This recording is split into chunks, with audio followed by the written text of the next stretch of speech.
Nah, yang saya tanyakan dan mohon klarifikasinya, apakah benar dari produk-produk yang dikatakan produk Nasrani atau Yahudi itu ada persentase untuk kristenisasi?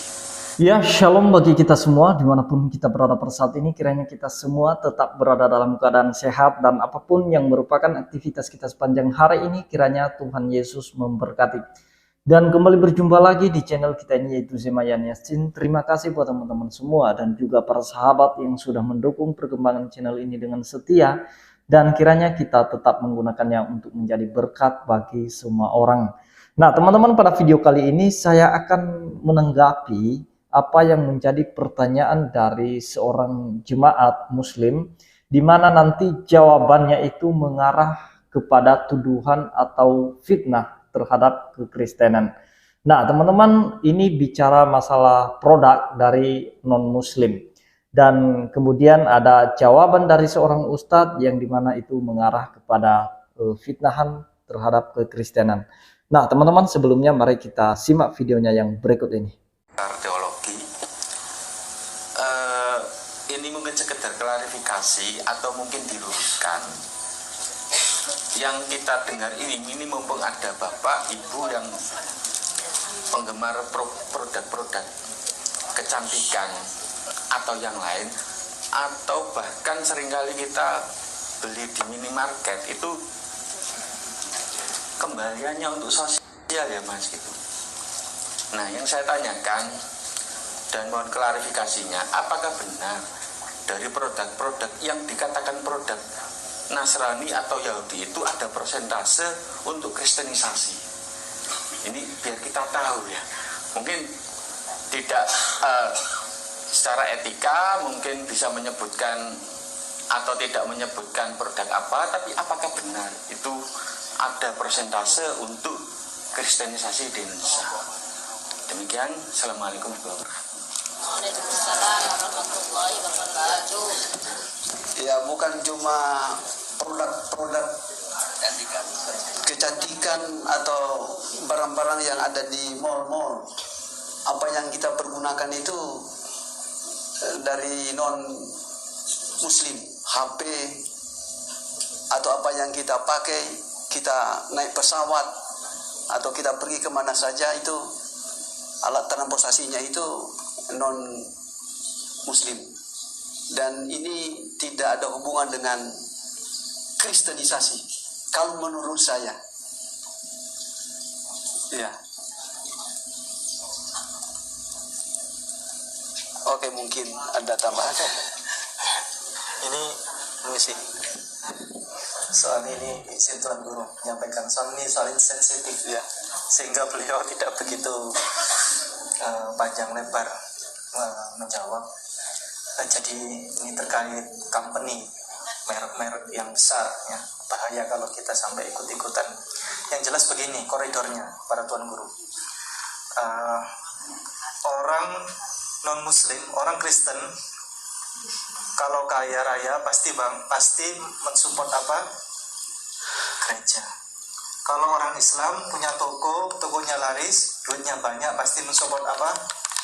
Masjid. Nah, intinya itu saja. Kemudian yang seperti disebutkan oleh para Tuan Guru dan Jemu tadi, memang Islam sekarang fasenya itu fase ketinggalan ya, termasuk produk HP.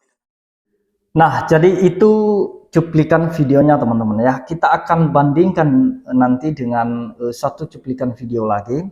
Kita akan membahas dulu satu cuplikan ini. Di mana pertanyaannya begini teman-teman.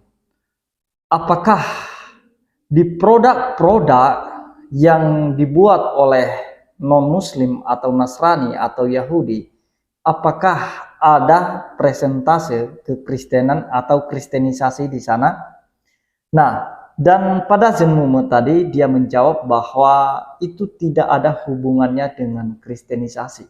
Dengan polosnya dia menjawab, dan memang itu benar, sama sekali tidak ada hubungannya dengan Kristen. Nah, jadi saya kurang tahu kenapa para ustadz ini bisa mengajarkan jemaatnya atau bisa memberikan jawaban yang merupakan tuduhan atau fitnah terhadap kekristenan. Kita tahu bahwa jawaban yang diberikan oleh Ustadz Ipung Atria tadi itu mengarah kepada tuduhan terhadap kekristenan. Nah, seolah-olah kalau orang Kristen kaya karena produknya itu, maka dia akan mendukung gereja untuk melakukan kristenisasi. Itu yang ada di pikiran Pak Ustadz Ipung Atria. Nah, dia bandingkan sama halnya dengan mereka. Kalau ada di antara mereka yang kaya, tokonya maju, maka dia akan mendukung apa-apa saja yang menjadi visi misi dari agama mereka. Jadi teman-teman begini, bahwa Tuhan itu memberikan pengetahuan kepada setiap orang untuk bisa menciptakan sesuatu. Itu mungkin bakat atau mungkin itu talenta mereka untuk menemukan sesuatu sehingga tercipta sesuatu. Maka itu semuanya berguna bagi seluruh umat manusia. Itu pengetahuannya itu dari Tuhan. Tetapi sama sekali tidak ada presentasi kekristenan di sana atau kristenisasi. Sama sekali tidak ada hubungannya. Begitu fobianya mereka terhadap Kristen, teman-teman. Begitu takutnya. Takut jangan-jangan orang Kristen itu bisa melakukan kristenisasi melalui produk-produk yang ada. Nah, sehingga menciptakan satu ketakutan kepada jemaat mereka, kepada pendengar mereka. Bahkan sehingga menimbulkan kebencian di hati mereka ketika memberikan tuduhan-tuduhan yang seperti ini terhadap Kristen. Nah, apa-apa nanti yang mereka lihat kristenisasi, apa-apa yang mereka gunakan kristenisasi. Nah, sebenarnya simple teman-teman. Kalau memang takut dengan produk non-muslim atau produk yang mungkin itu Kristen atau Yahudi, kalau memang takut dengan produk itu, simple. Tinggal jangan digunakan. Itu aja. Jangan digunakan atau alias diboikot. Nah, gampang kan? Nggak susah. Kalau takut dengan produk luar atau produk Nasrani atau Yahudi, ya tinggal tidak usah dipakai, tidak usah digunakan. Nggak usah gunakan handphone, nggak usah gunakan pesawat, nggak usah gunakan mobil, motor, dan lain sebagainya.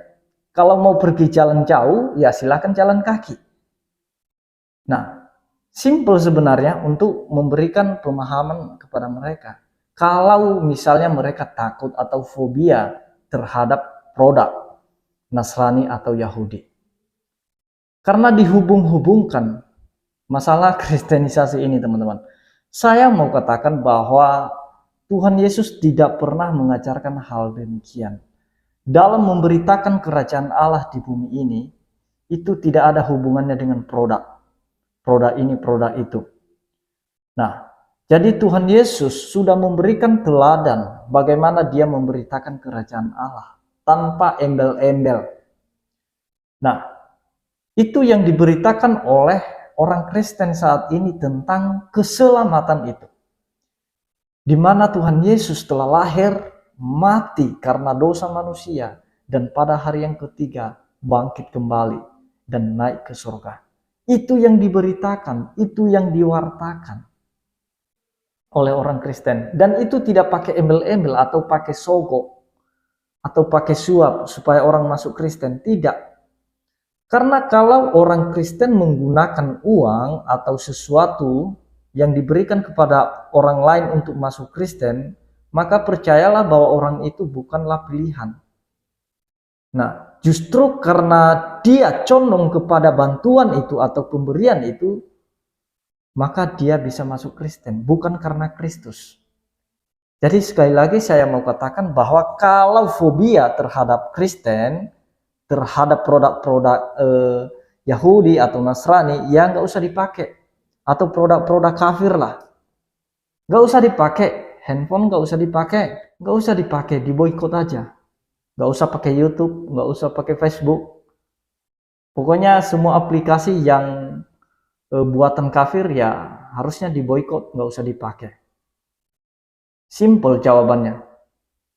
Mereka takut, mereka mulai panik, teman-teman ya.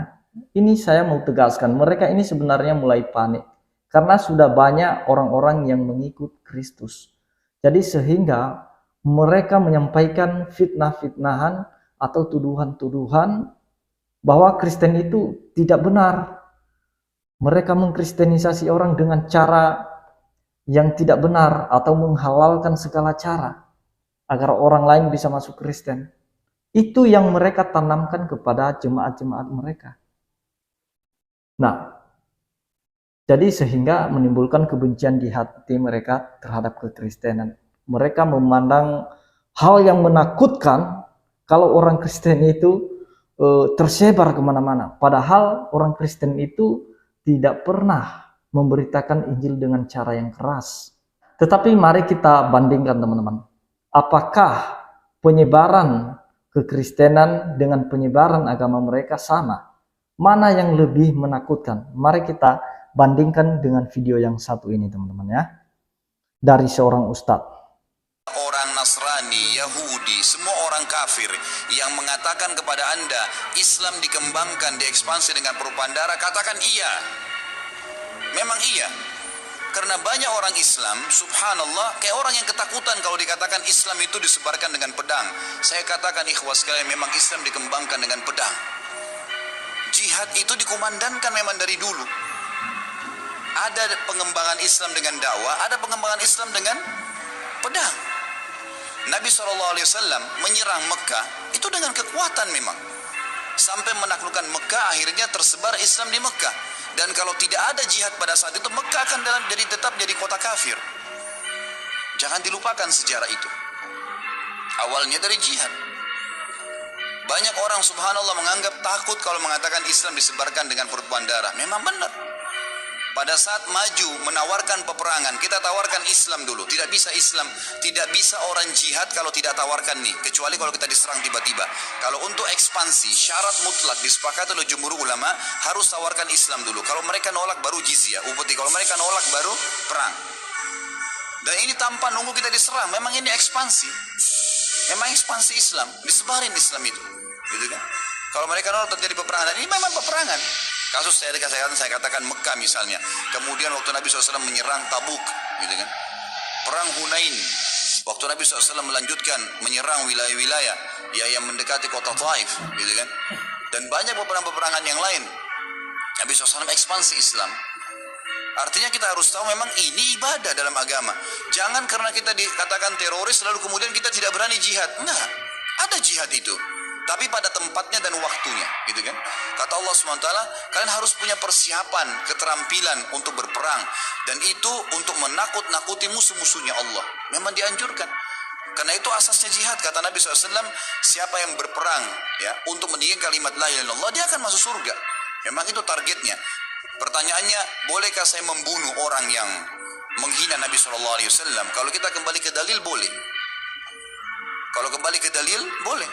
Nabi SAW pernah menyuruh para sahabat membunuh Ka'ab bin Ashraf. Baca dalam riwayat Bukhari.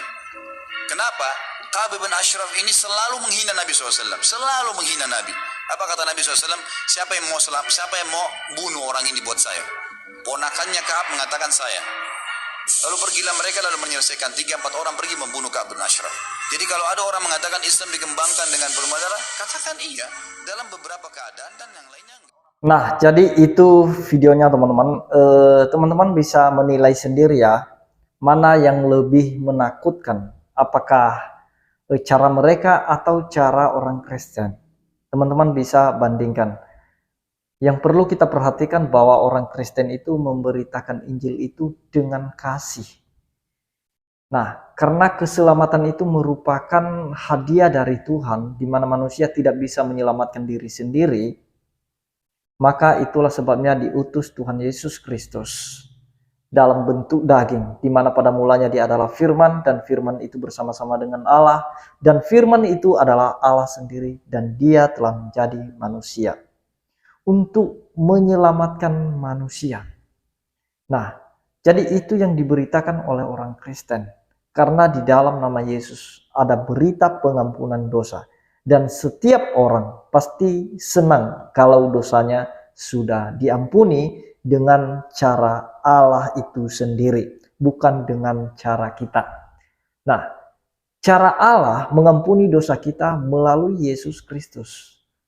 Jadi ada orang ya punya cara sendiri untuk mengampuni dosanya supaya dihapus dosanya. Ia punya cara sendiri bagaimana dia berbuat baik, memperbanyak amal, memperbanyak ibadah supaya dosanya diampuni.